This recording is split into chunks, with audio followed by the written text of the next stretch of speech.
Welcome back. Stock markets లో same range bound trading కొనసాగుతోంది.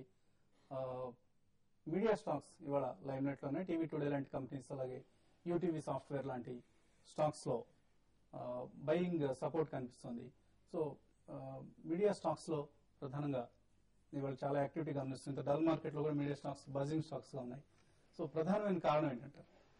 Basically rumours అండి, FDI changes అవుతున్నాయి ఇటు మీడియాలో కూడా అని చెప్పేసి. కాబట్టి గ్లోబల్ మీడియా జెయింట్స్ ఎంట్రీ కూడా పాసిబుల్ అయితే కనుక డెఫినెట్లీ మార్కెట్స్ రీరేట్ చేస్తాయి స్టాక్స్ అనే ఎక్స్పెక్టేషన్స్ తోటి. అయితే ఫ్రంట్ లైన్ స్టాక్ ఏదైతే యూటీవీ ఉందో దానికి ముందు నుంచి అడ్వాంటేజ్ ఉంది. ఎందుకంటే వాల్ట్ డిస్నీ దగ్గర నుంచి ఇన్వెస్ట్మెంట్స్ ఉంటాం అండ్ అదర్ ఎఫ్ఐస్ కూడా అగ్రెసివ్ గా ఇన్వెస్ట్ చేయడం అనమాట స్టాక్ లో. కాబట్టి నేను అనుకోవటం ప్రిఫరబ్లీ లాస్ లో ఉన్న కంపెనీస్ కాకుండా లైక్ ఎన్డీటీవీ లాంటి స్టాక్స్ లో ఆపర్చునిటీ తీసుకుని ఎగ్జిట్ అవ్వాలి. ఓన్లీ ప్రాఫిట్ లో ఉన్న కౌంటర్స్ లో మాత్రం డెఫినెట్లీ ఇన్వెస్టెడ్ గా ఉండమంటారు.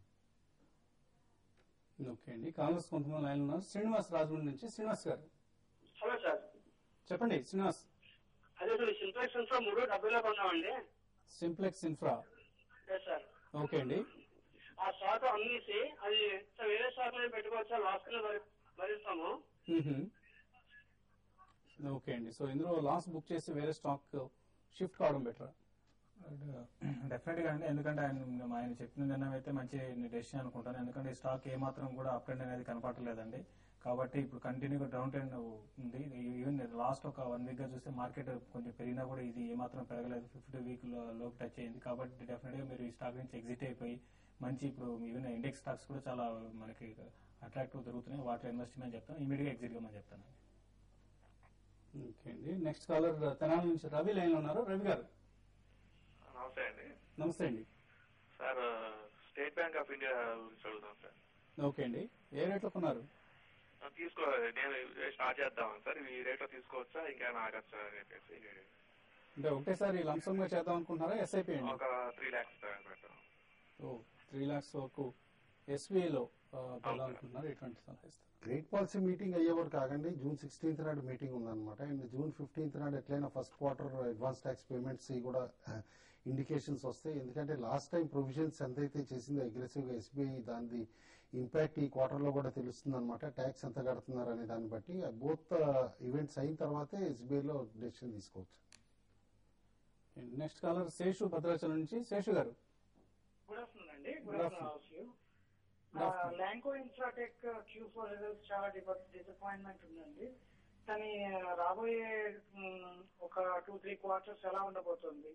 అలాగే EPC and road business contracts అవి ఎగ్జిక్యూషన్ లో ఎలా ఉండబోతుంది? యూడిఎస్ ఏమో దానికి టార్గెట్ ప్రైస్ 70 రూపీస్ ఇచ్చింది. ఫండమెంటల్ ఎలా ఉందండి? ఈ రేట్ లో బై చేయొచ్చు అంటారా లాంగ్ టర్మ్ కోసం? ఓకే అండి. ల్యాంకో ఇన్ఫ్రా ఈ రేట్ లో బై చేయొచ్చు. మీరు రిజల్ట్స్ కనుక కేర్ఫుల్ గా అబ్జర్వ్ చేస్తుంటే రిజల్ట్ అంత వీక్ గా రావడానికి కారణం ఒకటేనండి, ఫ్యూల్ డెఫిషియన్సీ. అంటే కేజీ బేసిన్ దగ్గర నుంచి అక్కడ అనమాట. దాంతో పవర్ ప్రొడ్యూస్ చేయలేకపోయారు. బేసికల్లీ ఫ్యూల్ ప్రాబ్లమ్స్ వల్లే పవర్ డివిజన్ బాగా పెర్ఫార్మ్ చేయలేకపోవడం వలన కంపెనీ అంత వీక్ రిజల్ట్ చూపించింది. 85% ఫాల్ ఇన్ ప్రాఫిట్ అనమాట. But otherwise all other divisions decent గా పెర్ఫార్మ్ చేసి ఎగ్జిక్యూషన్ లో కూడా ప్రాబ్లం లేదు. కాబట్టి స్టాక్ డెఫినెట్లీ కరెంట్ లెవెల్స్ లో it's a good bet to buy and. Next caller Vishnuvardhan Reddy Hyderabad నుంచి. విష్ణు గారు sir, good afternoon sir. Good afternoon sir, నా దగ్గర కొన్ని స్టాక్స్ ఉన్నాయి. అన్ని ఒక 30 lakhs పెట్టి తీసాను. అవన్నీ మొత్తం తీసేసి కూడా 5.5 lakhs వస్తాయి. అవి తీసేసి ఏమన్నా ఇది సౌత్ ఇండియన్ బ్యాంక్ కానీ లేకపోతే లూపిన్ కానీ ఏమో తీసుకోమంటారా? ఒకరోజు స్టూడియోకి రండి విష్ణువర్ధన్ గారు, మార్నింగ్ బిజినెస్ బ్రేక్ఫాస్ట్ టైంలో. Okay sir. 30 lakhs ని 25 lakhs ఎరోడ్ అయింది అంటున్నారు. చాలా మీ నుంచి మీ ఎక్స్పీరియన్సెస్ చాలా అవసరం చూసేవారికి కూడా. సో ఇప్పుడు ఇంకా అది అంటే మాటిమాటికి దాన్ని అమ్మేసుకొని ఈ విధంగా చేస్తుంటే ఈవెన్ లాంగ్ టర్మ్ ఇన్వెస్ట్మెంట్ కూడా మనం ఎంతో కాలం వెయిట్ చేసి పెరుగుతుందని, అది పెరగకపోతే దాని నుంచి తీసి మళ్ళీ వేరే దాంట్లో పెట్టడం ఈ విధంగా తగ్గిపోయి ఉంటుందండి నాకు తెలిసి. ఏదైనా కూడా ఏంటంటే ఇప్పుడున్న పరిస్థితుల్లో మీరు అనుకున్న స్టాక్స్ ల్యాంక్ ఒకటి బై చేయొచ్చండి. దీంతో పాటు లూపిన్ ఒకటి మంచి, రెండు కూడా మంచి స్టాక్స్ సెలెక్ట్ చేసుకున్నారు. అయితే ల్యాంకో ఎంతకుముందు చెప్పినట్టు ఇప్పుడు ఇమీడియట్ అయితే పెద్దగా అప్ ట్రెండ్ ఉండకపోవచ్చు. ఇంకోటి వీటికి ఏంటంటే హై డెట్స్ ఉండడం అనేది కొంత నెగిటివ్ అవుతుంది. ఇటువంటి ఎన్విరాన్మెంట్ ఉన్నప్పుడు పెద్దగా పెరగకపోవచ్చు అండి. మీరు 1 year 1.5 year టార్గెట్ పెట్టుకుంటే మాత్రం ఇది 55 లెవెల్ కి రావడానికి అవకాశం ఉంది. లూపిన్ అయితే కరెంట్ లెవెల్స్ లో మీరు ఇమీడియట్ గా బై చేసుకోవచ్చు అండి. దీంతో పాటు సిప్ లో కూడా మీరు బై చేసుకోవచ్చు. ఓకే అండి. సో చాలా కేర్ఫుల్ గా ట్రేడ్ చేయాలి విష్ణువర్ధన్ రెడ్డి గారు. ఇన్వెస్ట్మెంట్స్ లో మనం వేసే తప్పటడులన్నీ కూడా నష్టాలకు దారితీస్తుంటాయి. మేబీ ప్రస్తుతం వచ్చే డిక్లైన్స్ లో మీరు మరికొన్ని స్టాక్స్ ని యాడ్ చేసుకుని మీ పోర్ట్ఫోలియో లాభాలకు తీసుకెళ్లే ప్రయత్నం చేయండి. చంద్రశేఖర్ రెడ్డి నెక్స్ట్ కాలర్ వైజాగ్ నుంచి. చంద్రశేఖర్ గారు. సార్ గుడ్ ఆఫ్టర్నూన్ అండి. Good afternoon sir. నేను కమోడిటీస్ లో ఇన్వెస్ట్ చేద్దాం అనుకుంటున్నానండి. ఓకే అండి. అదేంటంటే మోడెక్స్ అనే ఒక కంపెనీ వాళ్ళు రిప్రజెంటేటివ్స్ నా దగ్గరికి వచ్చారండి. వాళ్ళు ఏంటంటే వాళ్ళ పేరు మీద బిజినెస్ చేస్తారంట. ఓకే అండి. మమ్మల్ని అమౌంట్ ఇన్వెస్ట్ చేయమంటున్నారు. ఓకే అండి. అకౌంట్ ట్రాన్సాక్షన్స్ అన్ని నా పేరు మీద అవుతాయంట. సో మేము ఒక ఫర్ సపోజ్ 1 lakh అని పెట్టామంటే ఓకే అండి.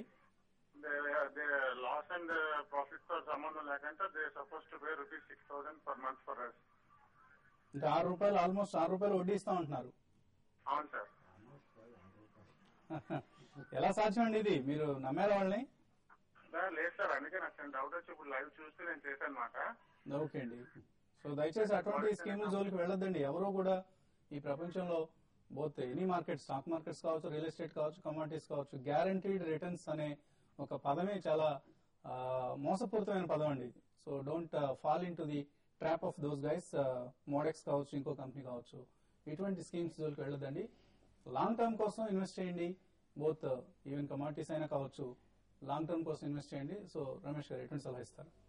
సో స్పెసిఫిక్ గా ఇంత రిటర్న్స్ వస్తుంది అనేది అయితే నిజంగా అది నమ్మడానికి నమ్మశక్యం కాదండి. అయితే లాంగ్ టర్మ్ లో కమోడిటీస్ రిటర్న్స్ అయితే 18% ఉన్నప్పటికీ కూడా అది మనం ఏమంటే ఫ్యూచర్ మార్కెట్ మనం డెసిషన్ తీసుకొని మనం చేయవలసి ఉంటుంది. అండ్ ఇంకొకళ్ళ ద్వారా మనం ట్రేడింగ్ చేయడం అసలు అలౌ చేయడమే it is not correct process.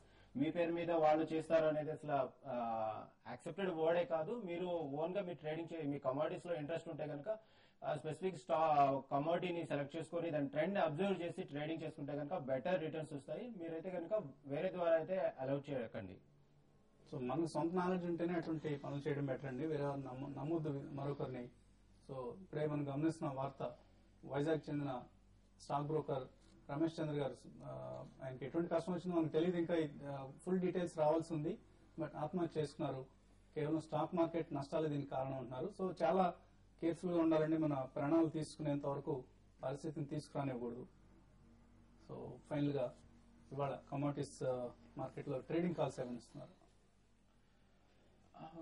Base metals చూసినట్లయితే ఈ రోజు షాంఘై మార్కెట్ హాల్ లెవెల్ కొంత ఫ్లాట్ గా ట్రేడ్ అయ్యే అవకాశం ఉంది. స్లైడ్ వేస్ టు హైయర్ అని చెప్పాలి. ఇక గోల్డ్ అండ్ సిల్వర్ ఈ రోజు ఓపెనింగ్ చాలా గ్యాప్ తో ఓపెన్ అయ్యే హైతో, అదేవిధంగా ఈ రోజు డే ట్రెండ్ హైలో కంటిన్యూ అయ్యే అవకాశం ఉంది. మనం అబ్జర్వ్ చేసినట్లయితే ఎకానమీ, యుఎస్ ఎకానమీ కొంత స్లో డౌన్, రిజల్ట్స్ కొంత స్లో డౌన్ కావడం, అదే సమయంలో ఈ జాబ్లెస్ రిపోర్ట్స్ కూడా కొంత నెగిటివ్ రావడంతో ఇన్వెస్టర్స్ గోల్డ్ అండ్ సిల్వర్ పై ఇన్వెస్ట్మెంట్ చేస్తున్నారని చెప్పొచ్చు. అయితే S&P అండ్ DR లో మన డేటా గాన గోల్డ్ ట్రస్ట్ డేటా గాని మనం అబ్జర్వ్ చేసినట్లయితే గోల్డ్ లో 1210 టన్స్ గా మెట్రిక్ టన్స్ గా ఉన్నటువంటి డేటా 1212 గా పెరిగింది. అంటే ఆల్మోస్ట్ 2 మెట్రిక్ టన్స్ పెరగడం జరిగింది. అదే సమయంలో 9850 గా ఉన్నటువంటి సిల్వర్ డేటా గోల్డ్ కొంత బై చేసే అవకాశం ఉంది. అండ్ సిల్వర్ కూడా 54,400 రేంజ్ లో బయింగ్ కి ప్రిఫర్ చేయొచ్చు. నిఫ్టీ 5520 లెవెల్ కేర్ఫుల్ గా అబ్జర్వ్ చేయమంటానండి. 5520 పైన క్లోజ్ అవుతా ఉంటేనే ఫ్రెష్ పొజిషన్స్ క్యారీ చేయమంటాను, అది తీసుకెళ్ళమంటాను. అదర్వైజ్ ఇంట్రాడే పొజిషన్స్ కూడా ఇవాళకే కట్ చేయడం బెటర్. ఎందుకంటే యూఎస్ మార్కెట్స్ ఓపెన్ అయిన తర్వాత డెఫినెట్లీ రేపు మళ్ళా ఏషియన్ మార్కెట్స్ పైన చాలా హ్యూజ్ ఇంపాక్ట్ ఉంటుంది.